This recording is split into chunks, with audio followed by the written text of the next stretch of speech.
ఎవరికి తెలుసుర రైతు కష్టం, అన్నదాతంటే అర్థము తెలుసా? రైతు పడే ఆత్మ బాధవో సారి వచ్చి నువ్వు చూసిపోరా.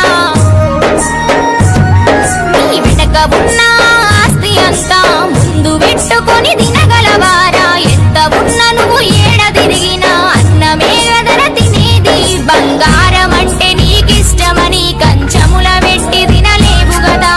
కోట్లు పెట్టి ఎన్ని కారులు కొన్నా ఆకలైతే అన్నము అనవా?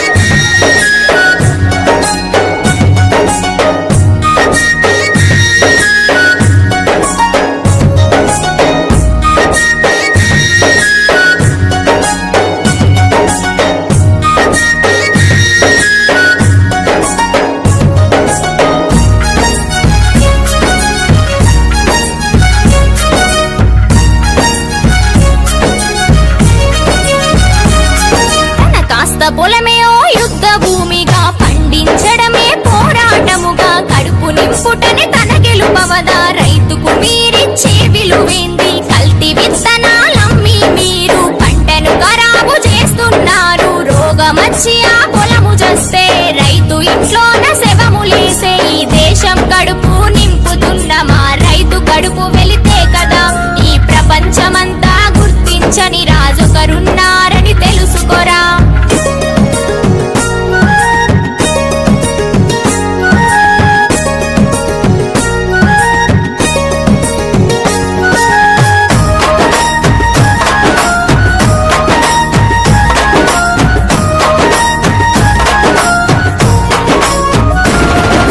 చెమటోచి పండించిన ధాన్యం ఆ భగవంతుని గుడిలో ప్రసాదం. పంచభక్ష పరమాన్నములని కళ్ళ కత్తుకొని తింటారేమి? స్విగ్గీ జొమాటో డామినోస్ అంటూ ఆన్లైన్ ఆర్డర్ పెడుతున్నారు. తెచ్చినోడికిచ్చిన విలువన్నా పండించినోడికి ఇవ్వకపోయెను. 6 నెలలు చేసిన కష్టం 6 నిమిషాల్లో వస్తుంది కదా.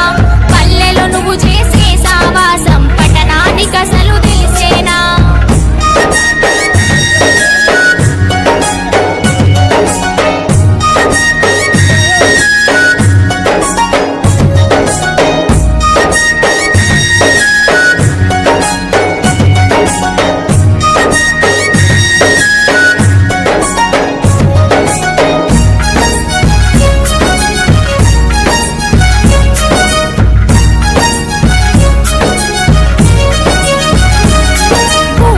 కడుపు చీల్చి పండించి రైతు భూమిలో కలిసిపోతుండు. నీటి సుక్కకై పైకి చూసి చూసి పైలోకానికి పయనమైండు.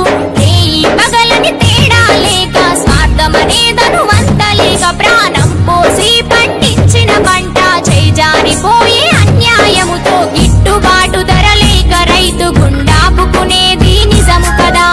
ఆత్మహత్యలు చేసుకునే దౌర్భాగ్య స్థితి రైతుకు అవసరమా? రైతు రైతో పాడుగాను నీ రాతో, మెతుకు మెతుకుపై నీ పేరున్న మెతుకులాట నీ బతుకు చివరకు చేరుతుంది ఏ చితికు. నువ్వు పండించే ధాన్యమే దేవుని గుళ్ళో ప్రసాదం. ఆ దేవుడికెందుకు తెలియదు మరి నీ ఇంట్లో నీ విషాదం? కళ్ళకత్తుకొని తింటారు నీ కన్నీళ్ళెవరు పాపరు? రైతు రైతో పాడుగాను నీ రాతో, మెతుకు మెతుకుపై నీ చెమటున్న బతుకులాట నీ బతుకు చివరకు చేరుతుంది ఏ చితికో.